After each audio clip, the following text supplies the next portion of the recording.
পৃথিবীতে কেউ ইতিহাস শতভাগ ভুলে যায় না।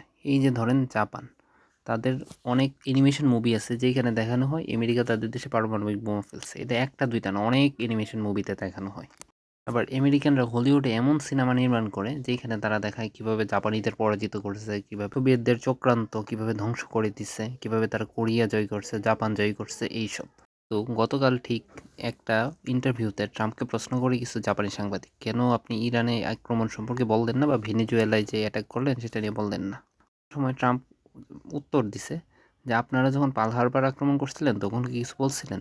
এটা জাপানের প্রধানমন্ত্রীর সামনে। এখন বুঝেন যে বিনয় জিনিসটা কই জায়গায় দাঁড়াইছে ট্রাম্পের জন্য।